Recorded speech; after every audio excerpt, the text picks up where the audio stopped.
wouldn't say that it was a dream car. It was more a representation of what I wanted to feel like when I got into the car. I do believe in this thing called right fit. Like I was the right age, it was the right time, everything just kind of fell in. It meant more to me than the car itself. It's hard to explain. It wasn't just like a car that was always on my wall and I have to have it one day. It just represented like, I'm no longer a kid. I finally got to a position, I'm married, and so to finally get that, I have very vivid memories of, I kept saying, I can't believe I own a Porsche. I can't believe I own a Porsche. And it was like the evolution of maturity. That's what that car really represented.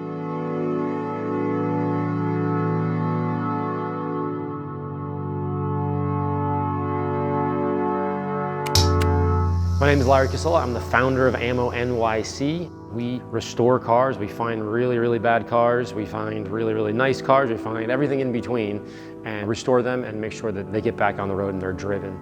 I manufacture car cleaning products that I've developed over the years to do that process effectively and efficiently.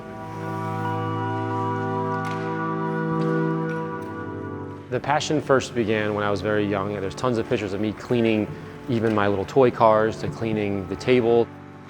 My mom always said that I had this weird affinity for just keeping things neat and tidy, which is odd for a child, no less like a boy. So cleaning in general, that's the draw to me. Going from chaotic to peaceful, like breaking that chaos. To me, when I got my first car, which was a Buick Skylark, it was nothing, but it was everything. Got one on there. That was the cleanest Buick Skylark in the world. Why? Because it represented this thing that allowed me to go somewhere and find something and do something. Being dirty is disorganized to me. Things are not in flow. And if I can clean that and take the chaos away and bring calm and order, then my life is great. If you combine that with cars, that level of respect between the two of those things, that's what I think kind of spurred after years of working in the financial market and be like, you know what I want to do? I want to take things that are chaotic and bring it back to calmness, back to order. And it's not about how dirty it is. It's about the act of going through that ritual. And I realized over time, that's really what I was seeking. And if there's a way that I could figure it out, make a living doing it, and then do it on pieces of art is what I mean, that's just rolling art to me. I just like taking things that are dirty and making them clean because it's like woosah. I am thrilled putting headphones on and just cleaning a car. I do the best thinking when I'm cleaning it.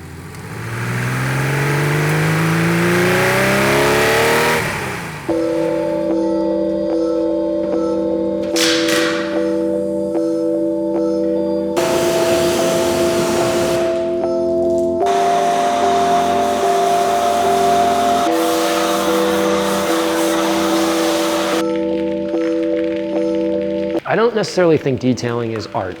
I think the car is art, and I think I'm restoring the art. But I don't think the act of detailing is an art. It is a very systematic process way of doing things. I always say when a car comes in, the paint is gonna dictate the things that you do to it, as opposed to, here are the steps that I'm going to make, and then the result is gonna be this. It doesn't work that, it's not a recipe. And so detailing, there is subjectivity to it, but there is a very systematic way of doing things. I like that, and I like being able to solve like the Rubik's Cube first. What does this person want? Do they want perfection? Do they want concourse? Am I driving every day? Whatever it is. The second step is figure out, can this car achieve that?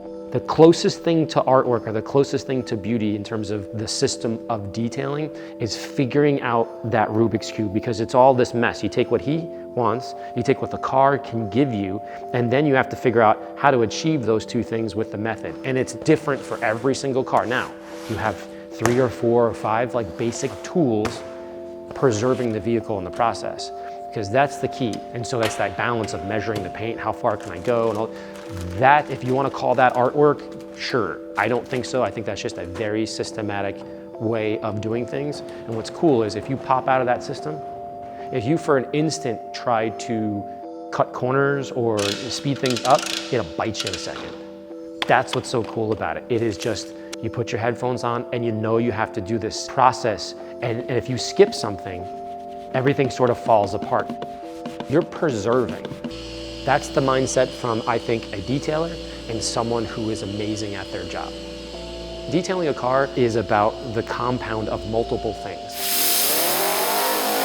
When you're done with it, you're like, I just did 4,000 little things. When you walk up to a car and go, wow, that's really shiny. Part of me goes like, oh, that like kills my heart because I just did 4,000 things that you don't see. Once you're done with that whole process and the person picks it up and they're excited and they drive away, there is that ultimate satisfaction, sort of like when you're vacuuming a floor in your house and you vacuum it and you're like, ah, it's like, okay, order is here again. That's what I feel when it leaves, and I get that that rush of like, wow, that was really cool. I just did all this crazy work that he'll never notice or she'll never notice, and then when it goes away, I know I've put everything I possibly can in that. I get that high, and then I go, where's the next one? Rusted bolts can turn an easy project into a world of pain, especially when they're hard to access. That's why we're partnering with WD-40 brand to show you a solution that gets the job done right. Solve that problem using WD-40 Specialist Penetrant with Easy Reach. It's formulated to break rust bonds fast, and its bendable Easy Reach straw lets you hit targets buried deep where other cans won't fit. Soak early, soak often. Whether you're a pro mechanic or a DIY MacGyver, WD-40 Specialist Penetrant is an essential tool for your arsenal.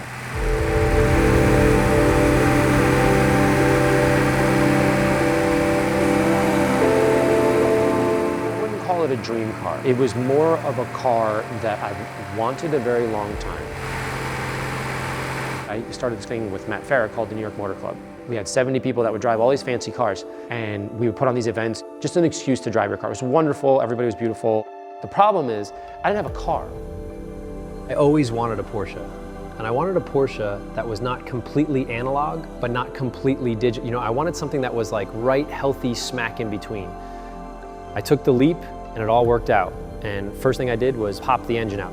But imagine buying a car, you finally get it. It represents so much more than just, look how cool this car is. And then the first thing you do is take the engine out for 6 months. We took the engine out, and every single piece we took off. I always loved the RS.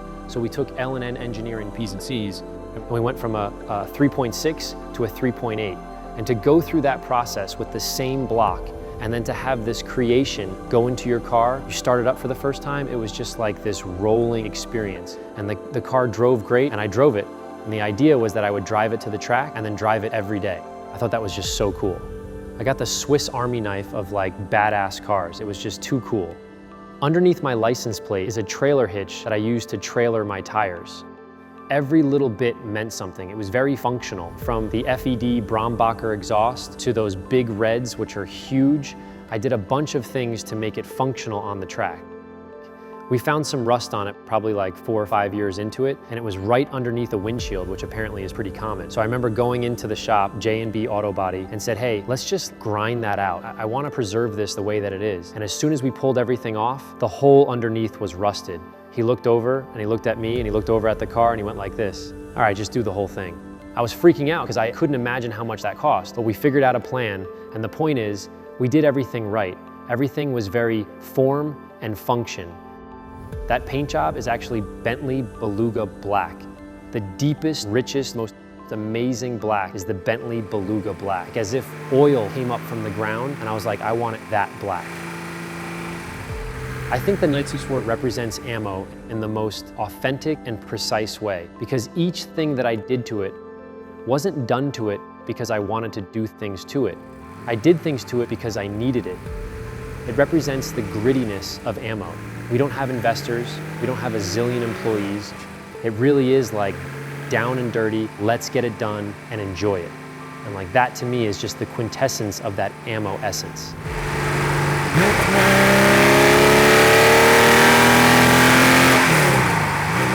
Every little thing that we did was so thoughtful and so strategic on what we wanted, what I wanted, and what I was using it for. And we aren't trying to be bigger, we're trying to be better. This car is just a huge metaphor of like what can be done if you focus, you love something enough, you can get something like that. Every time. It's worth more to me in the memories than it'll ever be in dollars.